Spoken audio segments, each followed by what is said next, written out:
Hello friends, welcome to Selection Target. और हम discuss कर रहे हैं बाल विकास बिल्कुल बेसिक लेवल से, जो कि सी टेट, टेट और सुपर टेट और बाकी सभी टीचिंग एग्जाम्स के लिए बहुत ही इंपॉर्टेंट है। दोस्तों, आज के टॉपिक में हम डिस्कस करेंगे एक बहुत ही इंपॉर्टेंट मनोवैज्ञानिक जिनका नाम है लेव वाइगोत्स्की।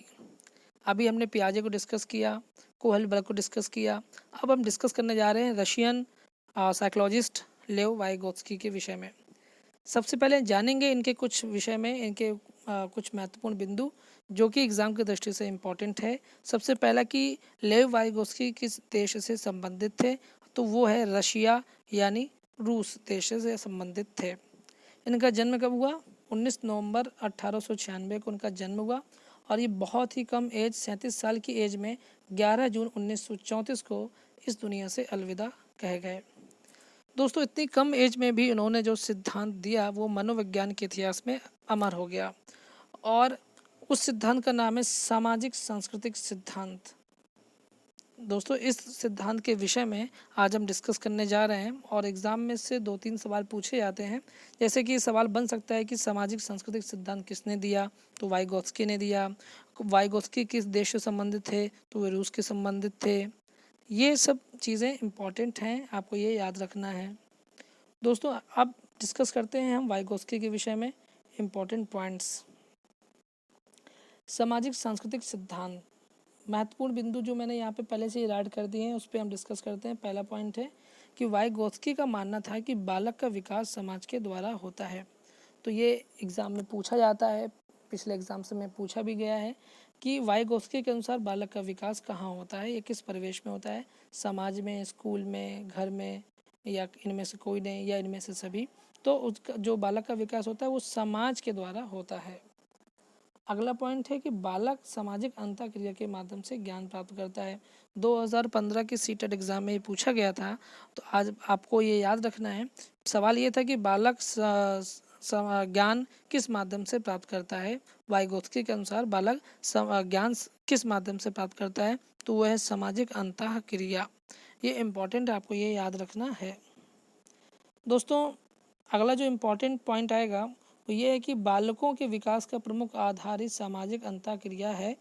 दोस्तों, ये क्यों कहा गया है? इसका मतलब ये है कि वाइगोत्स्की का मानना था, उन्होंने जो अपने प्रयोग में पाया वो ये है कि बालक समाज में जो सीखता है, समाज में जो सीखता है, जो देखता है, वो उसी से अपने आप को ढालता है, उसी में अपने आप का विकास करता है और उसी का प्रभाव उसके सामाजिक, शारीरिक, संज्ञानात्मक, भाषा आदि विकास पर पड़ता है।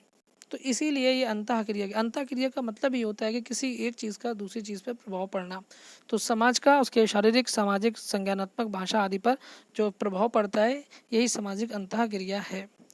दोस्तों, अगला इंपॉर्टेंट पॉइंट है कि वाइगोत्स्की कहते थे कि बालक में सर्वप्रथम विचार आते हैं, फिर भाषा आती है, जबकि पियाजे का कहना था कि बालक में सबसे पहले भाषा आती है और फिर विचार आते हैं। अब दोस्तों, आप बताइए कि इसमें से किसका जो पॉइंट है वो ज़्यादा व्यवहारात्मक है। तो देखेंगे कि वाइगोत्स्की का मानना था कि दोस्तों, वाइगोत्स्की का सिद्धांत जो है, सबसे पहले समझ लीजिए कि पियाजे का ही एक परिष्कृत रूप है, यानी पियाजे के सिद्धांत में जो त्रुटियां रह गई थी उसी को सुधारात्मक रूप में इन्होंने अपने सामाजिक सांस्कृतिक सिद्धांत में प्रस्तुत किया। पियाजे का जो मानना था कि पहले भाषा है फिर विचार आते हैं, वो बिल्कुल भी व्यवहारात्मक नहीं है। पहले, जबकि पहले विचार, हम लोग पहले विचार करते हैं, उसके बाद ही उसे अपनी भाषा से व्यक्त करते हैं। तो वाइगोत्स्की कहीं ज़्यादा व्यवहारात्मक लगते हैं। हम डिस्कस करते हैं अगला पॉइंट अपना कि वाइगोत्स्की के अनुसार विभिन्न बालकों के अलग अलग विकास स्तर पर अधिगम की व्यवस्था समरूप तो हो सकती है, किंतु एक रूप नहीं, क्योंकि सभी बच्चों का सामाजिक अनुभव अलग होता है। आप इस पॉइंट्स को ऐसे समझिए कि कोई बालक है, जैसे एक ही परिवेश है, आप घर ले लीजिए कि घर में 3 बालक हैं, सभी को समान परिवेश मिलता है, इसके बावजूद भी तीनों बालक का विकास जो है वो अलग तरीके का होगा, तीनों बालकों का विकास जो अनुभव होगा वो भी अलग तरीके का होगा। तो जबकि सुविधाएं, व्यवस्थाएं तो समान थी, लेकिन उनमें कोई एक रूपता नहीं थी, उनके विकास में कोई एक रूपता नहीं थी। क्यों? क्योंकि सभी सामाजिक अनुभवों, अपने अपने सामाजिक अनुभवों के हिसाब से ही अपना विकास करते हैं। दोस्तों, अगला इंपॉर्टेंट पॉइंट है कि वाइगोत्स्की के अनुसार अधिगम विकास को प्रेरित करता है। उनका यह दृष्टिकोण पियाजे के दृष्टिकोण यानी पियाजे के सिद्धांत से भिन्न है। क्यों? अब उन्होंने कहा कि अधगम विकास को प्रेरित करता है। इसका मतलब ये है कि अधगम मतलब क्या होता है, सीखना, यानी बालक समाज की परिस्थितियों से जैसा सीखता है वो ही उसको उसके विकास को प्रेरित करता है, यानी उसका प्रभाव उसके विकास पर पड़ता है। जबकि पियाजे का क्या मानना था, पियाजे का मानना था कि बालक जो है वो अपनी अवस्थाओं में जैसे जैसे आगे बढ़ता जाता है उसका अपना मानसिक, सामाजिक, भाषाई विकास जो है होता जाता है।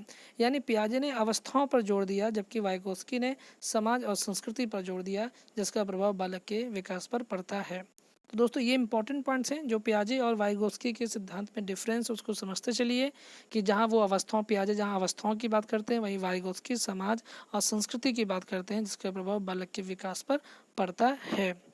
तो अगला पॉइंट हम डिस्कस करते हैं कि सामाजिक सांस्कृतिक सिद्धांत के दो प्रमुख तत्व हैं और वो कौन कौन से। पहला, व्यक्तिगत भाषा।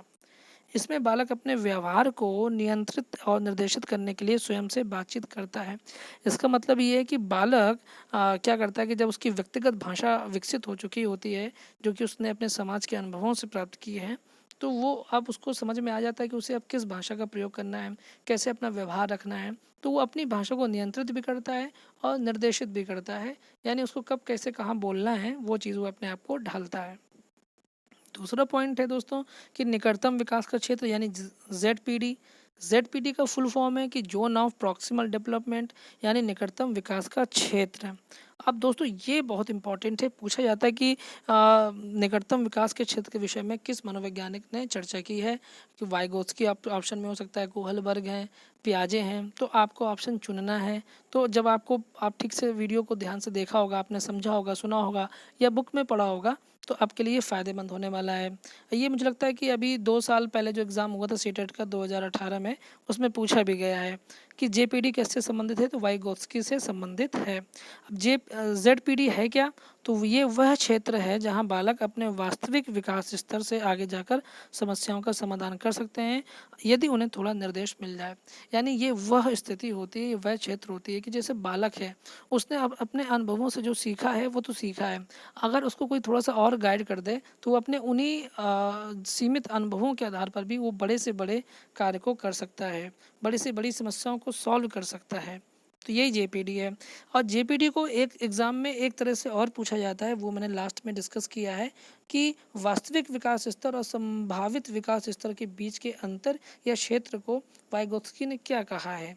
वाइगोत्स्की ने क्या कहा है, तो वो वाइगोत्स्की ने निकटतम विकास का क्षेत्र कहा है। क्या कहा है, निकटतम विकास का क्षेत्र है।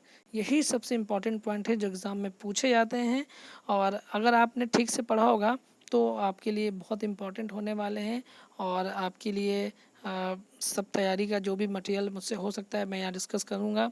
बस आप लोग अपना सपोर्ट बनाए रखें और खुशी की बात है कि 300 मेरे सब्सक्राइबर बहुत ही कम समय में हो गए हैं। ये सब आप लोगों के सपोर्ट की बदौलत हुआ है। अगर आपको वीडियो पसंद आता है तो चैनल को सब्सक्राइब करना ना भूलिए और लाइक, कमेंट, शेयर ज़रूर किया करिए। वीडियो में कमेंट में फीडबैक आप दे सकते हैं और क्या सुधार करना है वो भी बता सकते हैं। बाकी मिलते हैं अपने वीडियो के अगले वीडियो के साथ, नए टॉपिक के साथ। तब तक के लिए जय हिंद, नमस्कार।